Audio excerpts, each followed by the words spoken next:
The day the world tilted on its axis for me was a crisp autumn Tuesday in Boston, the kind where the air smells of decaying leaves and distant wood smoke. My father, Alastair Ashworth, a man whose emotional landscape was as meticulously curated and impenetrable as his renowned antiquarian bookshop on Charles Street, had suffered a fatal coronary at the age of 58. His passing was an earthquake. The aftershocks would redefine everything. My mother, Eleanor, my younger sister, Clara, and I were still numb when Mr. Davies, our family solicitor, a man whose stoicism rivaled my father's, summoned us to his Beacon Hill office for the reading of the will. Alastair Ashworth had cultivated an image of scholarly asceticism. His shop, the Quill and Compass, was a revered institution, but hardly seemed the engine of a vast fortune. So, when Mr. Davies, his voice a monotone that somehow amplified the shock, announced that my father's estate was valued at $87 million, the air in the room seemed to solidify.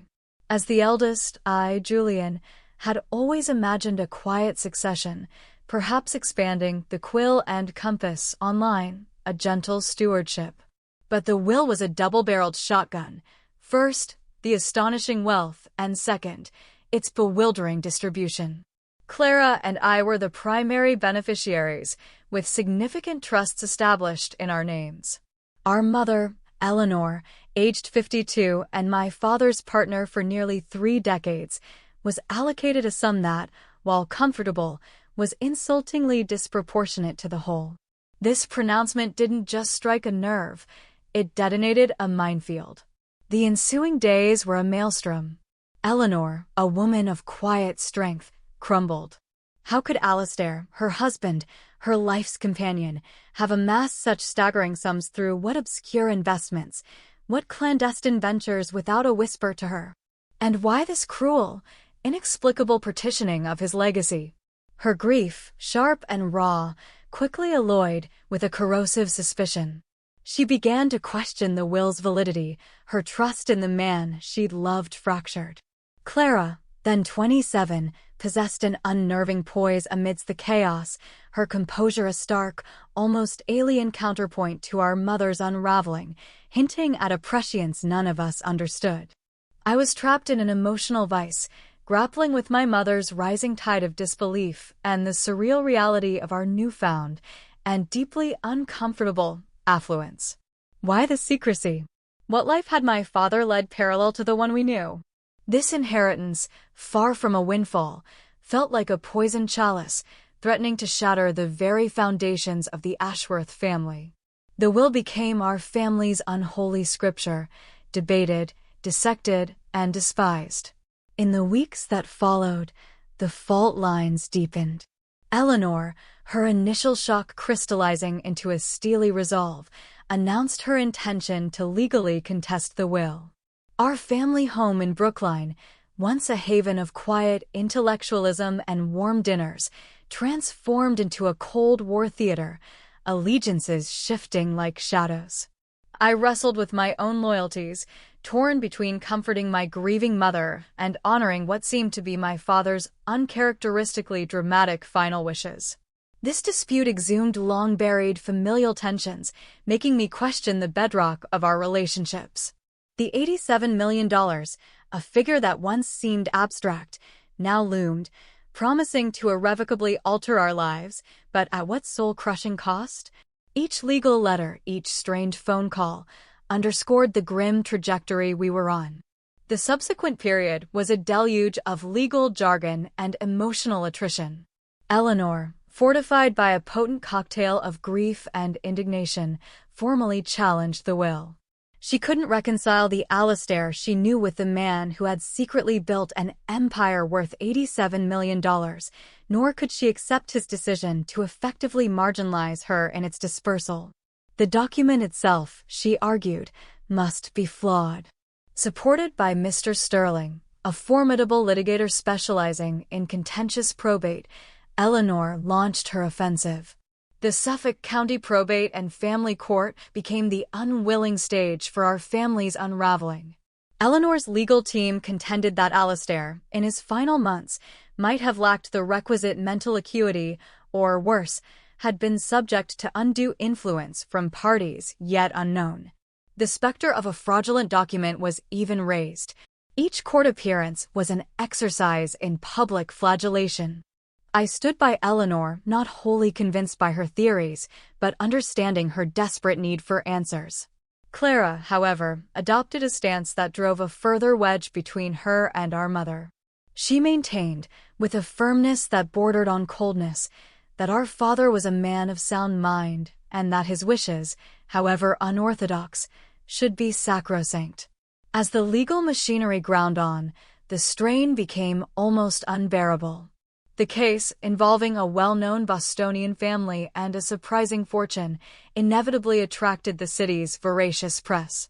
Reporters delved into Alastair's past, unearthing quiet investments in burgeoning tech firms and shrewd real estate acquisitions that had ballooned in value over decades, all managed with his characteristic discretion.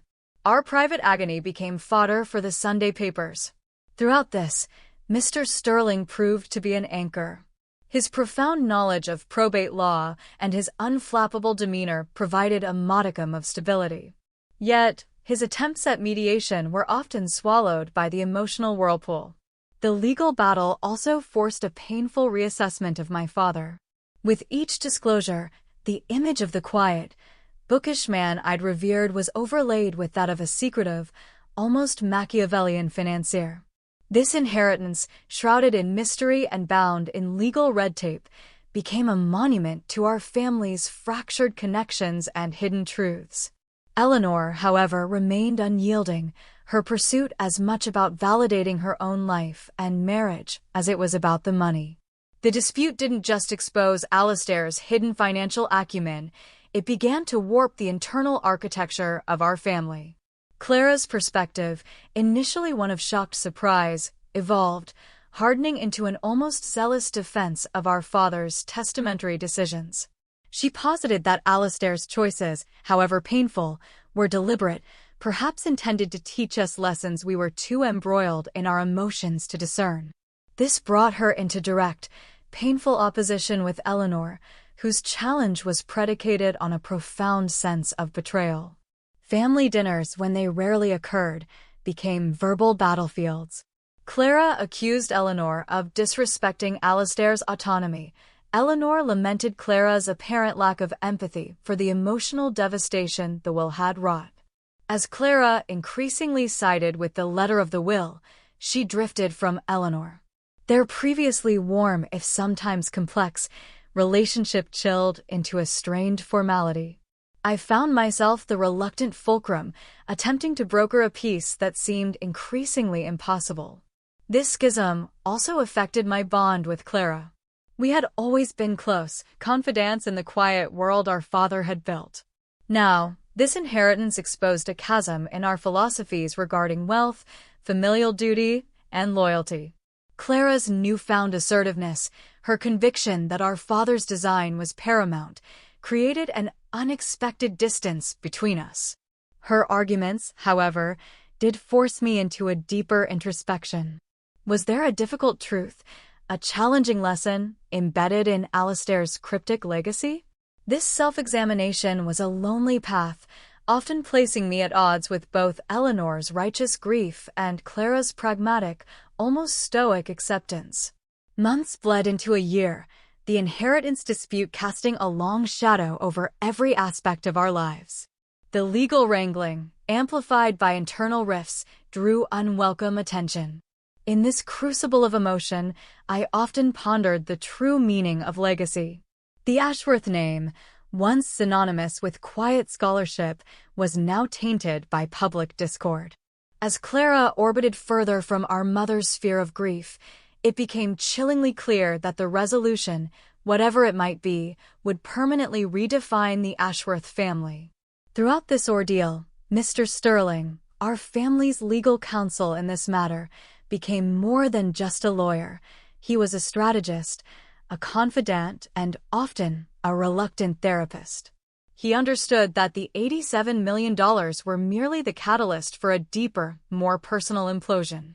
His approach was both meticulous and humane. He initiated mediation sessions, not just with Eleanor, Clara, and me, but occasionally with trusted family friends who might offer perspective. These were brutal, emotionally draining affairs, but Sterling guided them with a firm, impartial hand, aiming to unearth common ground, however small. He meticulously laid out every conceivable legal outcome, from a complete dismissal of Eleanor's challenge to a court-ordered renegotiation of the will. He brought in forensic accountants who painstakingly traced Alastair's financial labyrinth, and estate law specialists who offered interpretations of my father's possible motivations. This comprehensive strategy aimed not just to win a case, but to provide clarity and, if possible, a path toward some form of familial truce. Sterling's calm, reasoned presence was a bulwark against the emotional storms that threatened to consume us. My role as the eldest son and reluctant mediator grew, increasingly fraught. Was Alastair oblivious to the chaos he would unleash, or had he, in his inscrutable wisdom, intended this trial by fire? The $87 million had morphed from a surprise into a curse. Suspicion and resentment had poisoned our interactions. My attempts at shuttle diplomacy were often met with frustration. Eleanor, raw with grief, saw any deviation from her narrative as a betrayal. Clara, entrenched in her defense of our father's perceived wisdom, viewed my neutrality with a degree of impatience. I arranged one-on-one meetings, trying to listen without judgment, to speak without inflaming. I consulted Sterling constantly, seeking ways to insulate our family from the most destructive aspects of the legal process.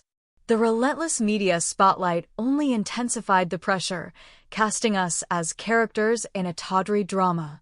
My desperate hope was for a resolution that honored Alastair's complex legacy while preserving what little remained of our family's unity. Just as we believed the financial parameters of our crisis were established, Mr. Sterling's forensic accountants unearthed another layer to Alastair's clandestine wealth. Hidden in a series of offshore trusts and discreetly managed art portfolios were assets conservatively estimated at an additional $40 million. The revelation sent fresh shockwaves. It amplified the greed among distant relatives who now emerged from the woodwork, but paradoxically, it also presented, as Sterling cautiously suggested, a larger pie that might allow for a more palatable settlement among the immediate family. Eleanor felt doubly betrayed by this new scale of secrecy, while Clara saw it as further proof of Alastair's almost preternatural foresight. The negotiations, already complex, became exponentially more so. My efforts to find a path to peace felt like navigating a minefield in an earthquake. The courtroom testimonies were the emotional apex of our ordeal. The sterile environment of the Suffolk County Probate Court became a stage for our family's rawest emotions. Eleanor, her voice trembling yet resolute, recounted her life with Alastair, the shared dreams, the quiet partnership she believed they had. She spoke of his increasing withdrawal in his final years, a reclusiveness she'd attributed to the demands of his scholarly pursuits, now reinterpreted as the burden of his secret empire. Clara's testimony was a stark contrast. Composed and articulate, she painted Alastair not as a deceiver, but as a complex man testing his airs, challenging us to rise above base squabbles. My own testimony was an attempt at a fragile bridge, acknowledging Eleanor's profound pain while suggesting Alastair, a brilliant but deeply private man, likely never intended such devastating emotional fallout. Mr. Sterling navigated these testimonies with extraordinary skill, protecting us as much as possible while fulfilling his legal obligations. The media, of course, lapped up every tear, every accusation, amplifying our agony. The day the judge delivered the verdict, the air in the courtroom was thick enough to cut. The decision was a masterpiece of judicial compromise. It acknowledged the emotional distress and the unusual circumstances, awarding Eleanor a significantly larger portion of the total estate, now understood to be over $120 million, than the original will had stipulated, validating her contributions and the perceived injustice. Clara's share remained substantial, but came with recommendations for professional financial management, a nod to Alastair's likely concern for responsible stewardship. I was appointed co-trustee of several charitable foundations Alastair had anonymously established, a role that resonated with his intellectual legacy. Crucially, the judge strongly recommended, almost mandated, family reconciliation counseling as part of the settlement's emotional architecture. Leaving the courtroom, there was no elation, only a profound, shared exhaustion. The legal war was over, but the peace was fragile. The ensuing months saw us take tentative steps. The counseling sessions, initially awkward and painful, slowly began to dismantle the walls we'd built. We learned to speak of Alastair not as a saint or a villain, but as a multifaceted man whose legacy was as complicated as his life. The most profound lesson was the corrosive power of secrets and the imperative of open communication. We established transparent family financial councils and began to discuss our individual futures with a newfound, albeit scarred, honesty. We also collectively decided to significantly endow a new wing for the Boston Public Library in Alastair's name, a public act of remembrance that felt more authentic than any private squabble over his millions. The Ashworth legacy, once a source of bitter conflict, began its slow transformation into a catalyst for a more mature, if forever changed, family dynamic. The wealth was still there, but its power to divide had been blunted by the painful wisdom gleaned from its initial, devastating revelation. The decision to fund the Alastair Ashworth Wing at the Boston Public Library became a focal point for our redefined family. It was an ambitious undertaking, a multi-year project that required not just capital, but collaborative effort. I found myself surprisingly energized by it, stepping into a leadership role that felt both natural and daunting.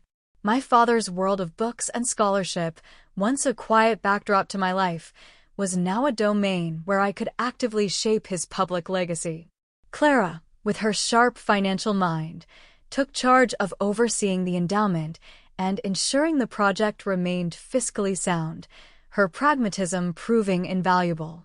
Eleanor, to our surprise, immersed herself in the community outreach and historical curation aspects, liaising with librarians and archivists, her quiet passion for arts and letters finding a new, public voice. These project meetings, initially held with a degree of formal caution, gradually became less about the Ashworth estate and more about shared purpose. There were still moments of friction, of course. An early debate about the architectural design for the wing threatened to reignite old tensions. Clara favored a sleek, modern aesthetic, while Eleanor leaned towards something more traditionally resonant with the library's historic facade. I remember one particularly tense afternoon in Mr. Sterling's old conference room, now repurposed for our philanthropic committee. Voices were raised, not in anger, but in frustrated conviction.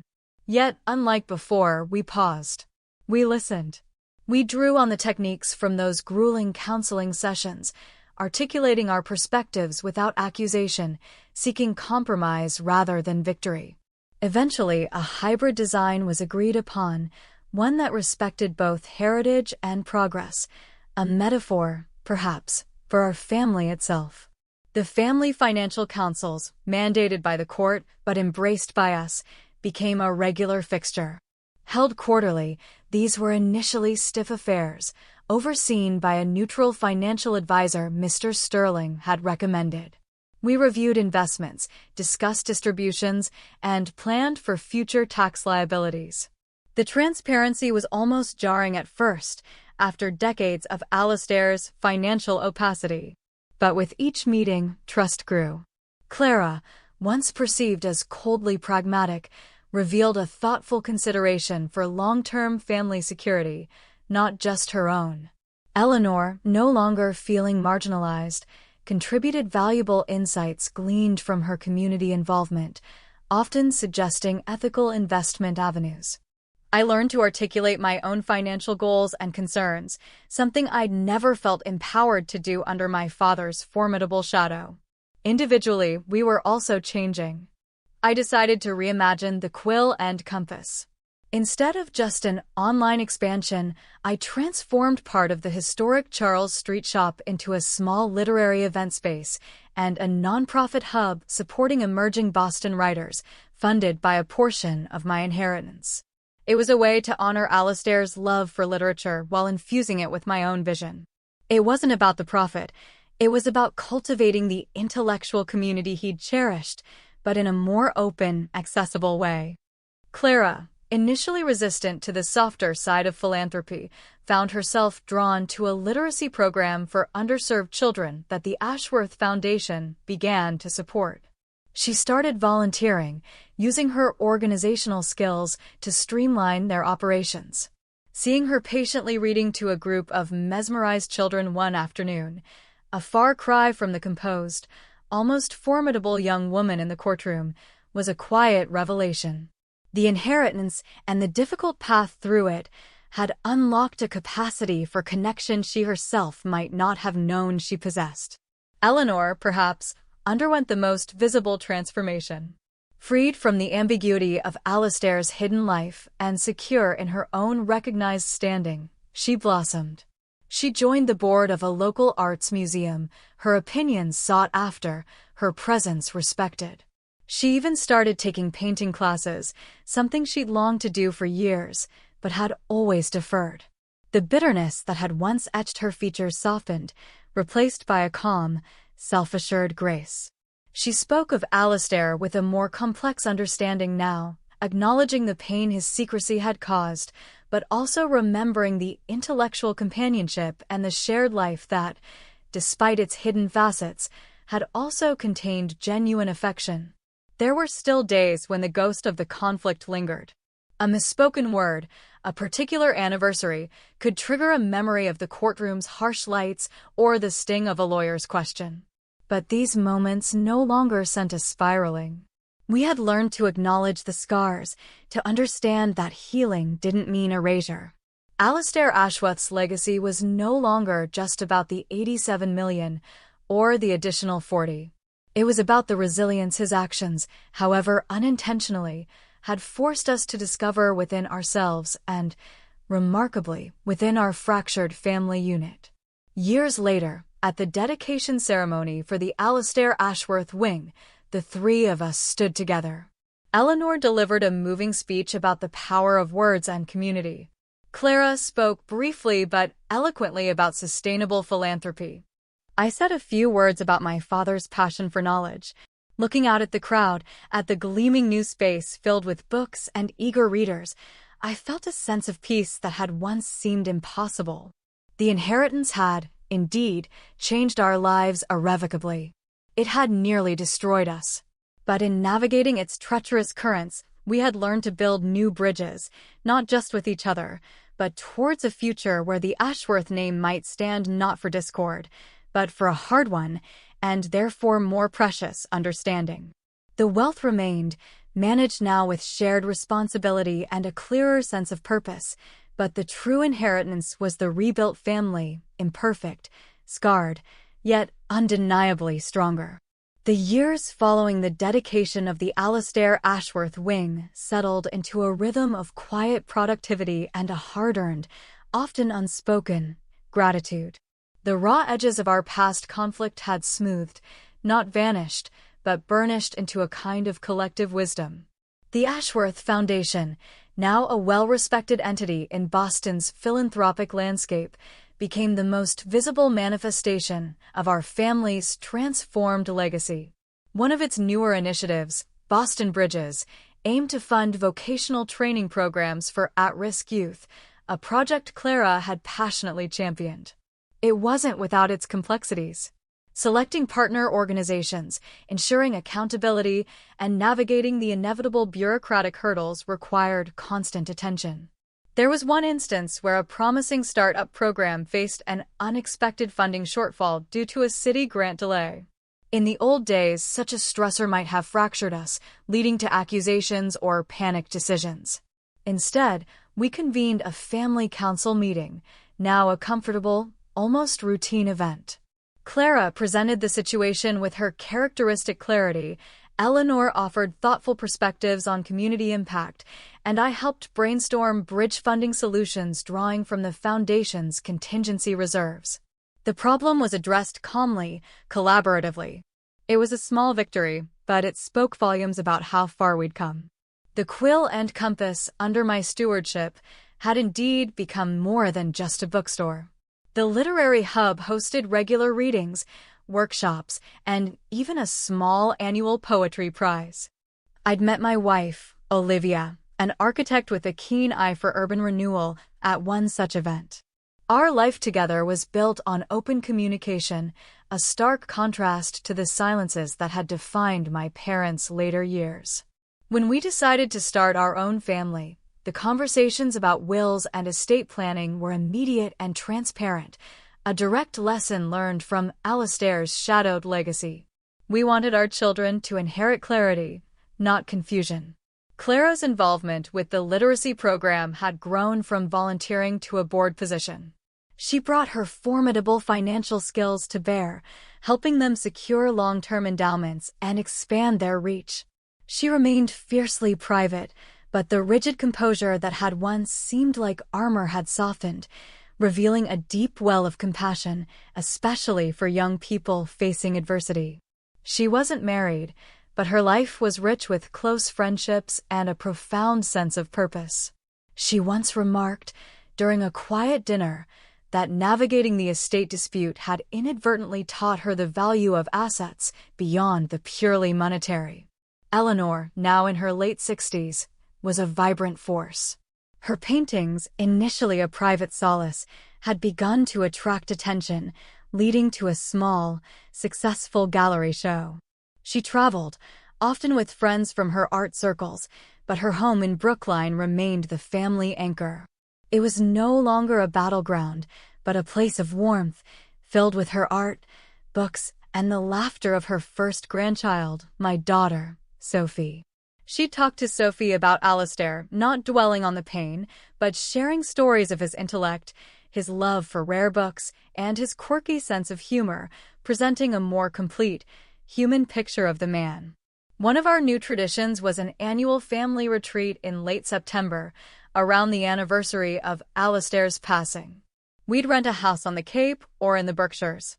There were no formal agendas, just time spent together, walking, cooking, reading, playing with Sophie.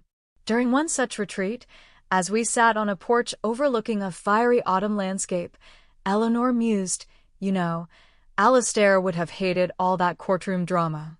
But I think he might be quietly pleased with where we've ended up. Especially with the Foundation. Clara nodded, a rare, soft smile playing on her lips. He always valued things built to last. It wasn't about forgetting the pain or the shock of the inheritance. That was woven into the fabric of who we had become. But it was no longer the dominant thread. We'd learned that legacy wasn't a static inheritance, but an active, evolving thing. It was in the choices we made daily, in the values we instilled in the next generation, and in the way we navigated challenges, together, with open eyes and, finally, open hearts. As Sophie grew, I knew there would come a time to explain the more complex parts of her grandfather's story and the storm our family had weathered. But watching her chase butterflies in Eleanor's garden, her laughter echoing in the crisp Boston air, I felt confident that the lessons of transparency, resilience, and the enduring strength of family, forged in the crucible of conflict, would be the most important inheritance we could pass on.